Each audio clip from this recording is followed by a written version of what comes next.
Welcome back to the Red Wings Report with Strings and Pucks. This is Jeremy Laura, the stuttering guitarist, here with Addie again. And hockey season's coming back. This week, the Detroit Red Wings prospects are going to take on the Dallas Stars prospects down in Texas for the tournament. And I think it's safe to say this may be the most important prospects game to Detroit since the start of the Yzer plan in 2019.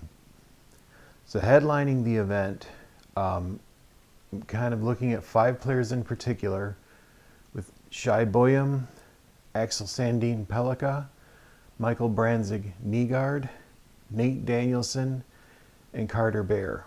Now the roster has other important players to watch, but those 5 in particular, they should have everybody's attention. And I'll start right out the gate with Carter Bear, with no word yet on whether they're going to pass that 19-year-old exemption to the AHL. If that doesn't get put through, I really think Bear will be in the CHL this year. Remember that he either has to play in the NHL or the CHL, so it's tough to see him grabbing a spot in camp where they'll want to keep him up all year. Never impossible. But for Carter Bear, unless that exemption gets approved, he's likely going to be in the CHL.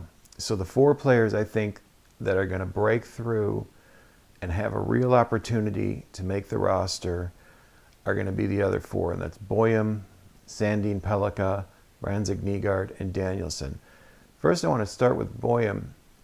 So he really broke out last season. The beginning part of the year was kind of slow.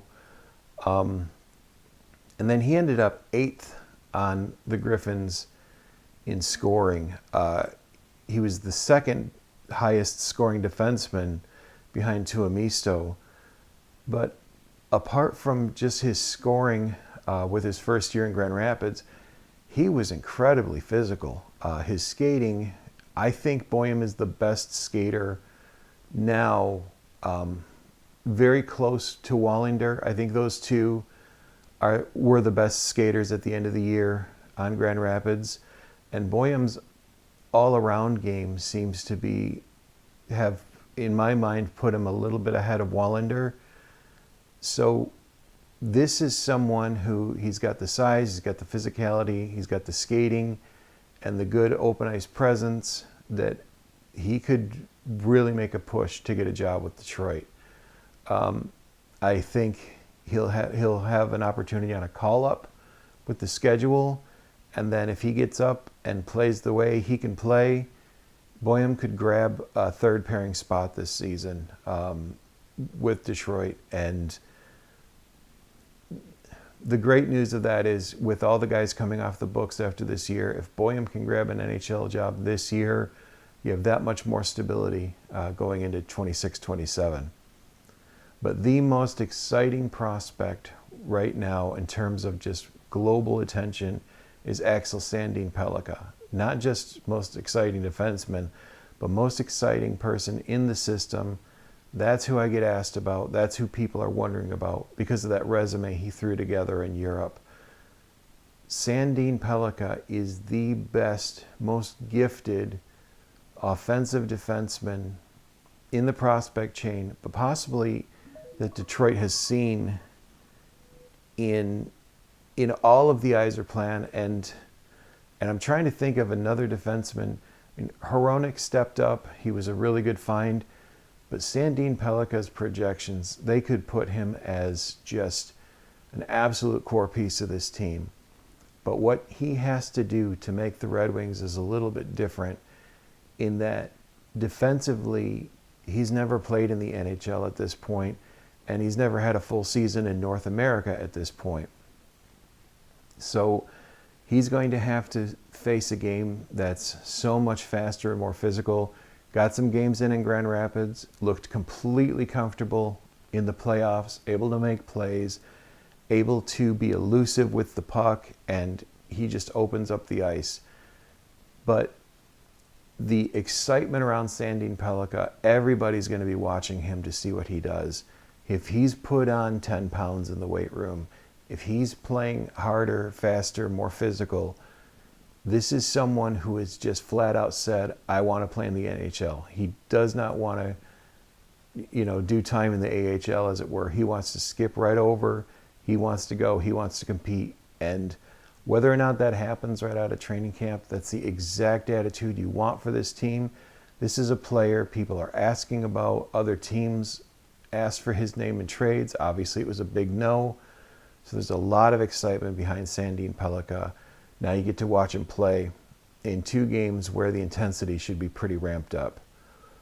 Next on the list, Nate Danielson. Nate, in my mind, is the biggest coin flip of the group in where is he going to start this year. The organization loves him. The league is asking about him. I see a lot of trade scenarios where people want to get Danielson on their team at the center position. I did a video just a little while back about he and Lombardi, giving him the edge. Nate Danielson is the top centerman in Grand Rapids. Nate Danielson is the best 200-foot player not in the NHL that Detroit has right now. If he's put some more muscle on his frame at 6'1", that right shot center, seeing him on Larkin's wing would not be a surprise, at least to test him out. So we have to see what Danielson does in the game Saturday and Sunday, because he's going to be the number 1 centerman for that squad. So look to him to be a leader, look to him to be making plays, and frankly, look to him to be on the scoreboard, because even though it's a small sample, in something like this, you need Danielson to break through and stand out, regardless of the results of the game. Win or lose is honestly secondary. I want to see how these guys are playing and who looks ready to take a job. And then finally, Michael Brandsegg-Nygard, the Panda. Big, strong. If he can do in these 2 games what he did in the playoffs for Grand Rapids, and that's score a goal in the quiet area on the ice, 0 time needed to release the puck, push guys around, get to your space, create an opening around you, and be that net front presence. Be that. No one can be Thomas Holmstrom, but that's the type of job Branziggard going to have to grab. He's going to have to physically force his way to the net and be an immovable object there, and I think he has the tools to do that. Like Sandine Pelikka, Branziggard has no desire to, quote, pay his dues in the AHL. He wants to take an NHL job and be wearing the red sweater all season long. So those are my 4 picks to watch for this game. Well, really 5 to watch, but 4 who are going to be fighting for NHL jobs. To watch, Carter Bear. I want to see more of him. The kid's got great character. I absolutely hope they approve that exemption so he can play in the AHL this year. Not counting on it now, and the quieter it gets, the less it looks likely. But regardless, Nate Danielson, number 1 center in the organization that's not in the NHL. Michael Brandsegg-Nygard, big, strong winger that has shown that he can score with no time and no space, and has shown he can be physical. Axel Sandin-Pellikka, most defensive prospect I can remember. I do not remember guys in the system, well, outside of Sider, who really upped his value. But the accolades that Sandine Pelikka has thrown together in those 2 years in Europe are unlike anything I can remember right now, especially, let's say, after Detroit won their final cup in 2008. I don't remember them bringing anyone into the system that looks like this kid. So, and then Shai Buium, he's the sleeper. He's a guy that I think is closer to the NHL than he's maybe being given credit for, and he's going to fight for a job. He knows what's on the line, and when injuries come and there's a call-up, I'm looking to Buium to be one of the top names that you see because of his skating, his physicality, and his 200-foot game. He's able to chip in offensively, but get back and do the job that he needs to do. Anyway, let me know, who are you going to be watching? So Saturday and Sunday, the games, I'll put a link to an article from the Red Wings that has where you can watch the game. It's obviously the app, the Red Wings TV. Let me know if you'll be watching. I don't know if I can get StreamYard to let us do a stream party, but I'll be watching, I'll be taking notes. I'm looking for 4 guys to try to steal a job, make it to the NHL. All right, we'll talk to you soon.